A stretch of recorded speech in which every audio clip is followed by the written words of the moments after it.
যে আমরা কারাটারে একটা শোধনাগার মানে কারেকশন সেন্টার হিসাবে করতে চাচ্ছি।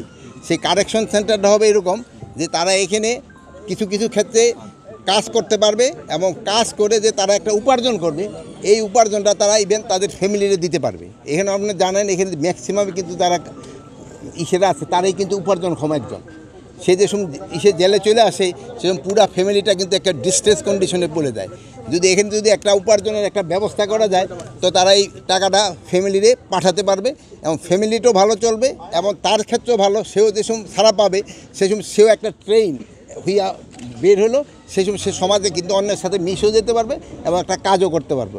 এই লাইনে আমরা কাজ করে যাচ্ছি যাতে কারাটা যেন কারেকশন সেন্টার হিসেবে করা যায়। এই প্রোগ্রামের ক্ষেত্রে এইটার ক্ষেত্রে আমরা অলরেডি কাজ করতেছি, এই জন্য একটা বোর্ডও হচ্ছে, বোর্ডও কাজ করতেছে। এই ক্ষেত্রে তাদের ক্ষেত্রে দুইটা জিনিস আমরা অলরেডি কিন্তু করে দিয়েছি। এক নাম্বার যে তারা রিটায়ারমেন্টের পরে 4 জনের রেশন পাবে, আর হলো এই যে একদম মেডেল এটা পাবে। সেদিন ওই যে সময় একটা তারা ওই কারা প্যারেডের সময় আমার একটা দেখাইতেছিল, কী জানি বলে নাটিকা, ওই নাটিকা দেখা দিতেছে যে এক ছেলে কারারক্ষী বিয়ে করতে যাবে, তো বিয়ে করার পর তো সে আরেকটা রেশন পাবে। সেই করতে নাকি একজন ডিভোর্সি মায়ে বিয়ে করে আসছে এবং সাথে আরও 2টা বাচ্চা নিয়েছে, বলে একসাথে যেন 4টে রেশন পেয়ে যায়। এই জন্য যদি এটা একটা ফান করছে ওরা একটা অনুষ্ঠানে, তা আমরা এটার জন্য কিন্তু কাজ করতেছি, ওরা যেন রিটায়ারমেন্টের পরে 4 জনের 2 জনের রেশনটা পায়, আর এখন তো 4 জনটা আর আপগ্রেডেশন প্রস্তাবটা না বিবেচনা করা হচ্ছে। এটা তো ধরেন যে পে কমিশন যে এটা ইন্ডিভিজুয়ালি তো হয় না, একসাথে একটাকে সাথে করতে হলে এটা অনেক শুধু কারেকশন করতে হয়। যেমন ধরেন এখানে আছে ক্যাডার, নন ক্যাডার, এখানে কতগুলি ডিফারেন্স আছে। এরা একই সাবজেক্টে পরীক্ষা দিছে, যারা ভালো করছে যে ডিসি সাহেবরা হয়েছে, আবার আরেকজনের নন ক্যাডারে নবন গেট চলে গেছে। এখন এইগুলি স্টাডি করতে হবে। 4টা ডিপার্টমেন্ট আছে, ক্যাডার, সুরক্ষা এবং দুইটার ওখানে একসাথেই মার্চ করে দেওয়া হয়েছে। আমি তো দুটোটাই একসাথেই দেখি, আমাদের কোনো সচিবও একজনে এখানে।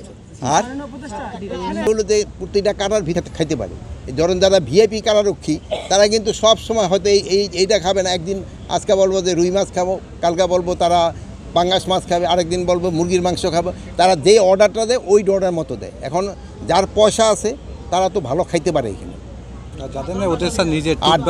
আর হয় কি নিজেকে ক্ষেত্রে তো সবাই ধরেন যে টুথব্রাশ, সাবান এইগুলিও তো অনেক, আবার অনেক আছে যে ওই ড্রেসটা ওই করে, এই যে কী বলে তেল। আমি তো খাবার চেক করে আসলাম, খাবার তো টেস্ট করতে দেন, খাবার তো আমি নিজেই চেক করে আসলাম।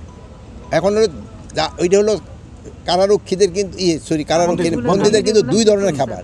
এরা যারা বিচারাধীন তাদের এক ধরনের রেশন, আর যাগো বিচার হয়ে গেছে তাদের হলো আরেক ধরনের রেশন।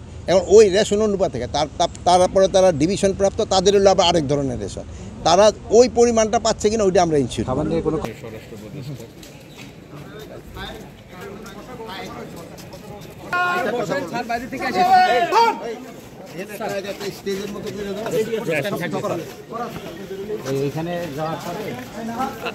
আমরা না যাই, আমরা সাংবাদিক ভাইরা সাংবাদিক ভাইরা চলে আসেন।